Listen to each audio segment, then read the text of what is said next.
It's been a big week for the banks. Heavy hitters like JP Morgan, Citi, Bank of America, Morgan Stanley, all beating on EPS and revenue, while Wells Fargo missed. Morgan Stanley, which reported before the bell, saw profits surge. The stock ending the day up more than 6%. For more, let's bring in Brennan Hawken, analyst at UBS. Good to see you, Brennan. Thanks so much for joining us. Let's start with Morgan Stanley.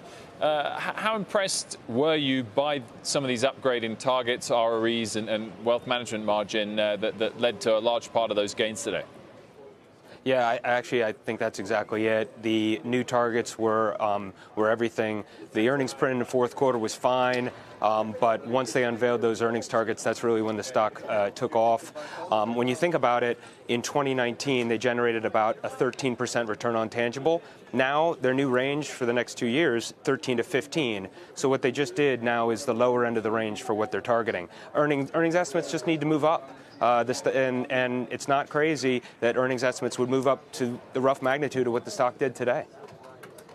Earnings estimate, though, when we broaden out to the other names, is it only due to go up for the likes of Goldman and Morgan Stanley and the investment banks, as opposed, if you sort of strip JP Morgan out, who had a good quarter, a lot of the money centers, Bank of America, Wells Fargo, slightly disappointed and kind of took the wind out of the sails for the sector on their earnings calls, where Goldman and Morgan Stanley, year to date, are clearly leading the charge.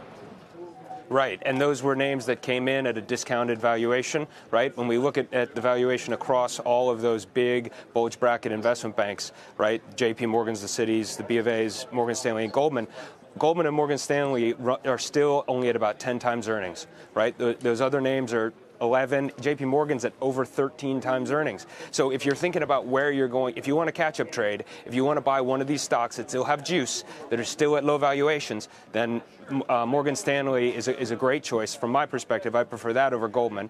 But as far as Goldman goes, we've got at the end of the month, you've got their first ever Investor Day, where they're going to unveil their plan for the next several years and how they're going to drive earnings growth. That's generating a lot of excitement, a lot of buzz around investors, too. I think that Morgan Stanley today, when they came out with this deck, this was their answer. They wanted to send a message, hey, look, we've already transformed our business. You want a story that doesn't have execution risk? You want a story that's already changed their business, that now is about the blocking and tackling and driving better returns? That's why you want to buy MS.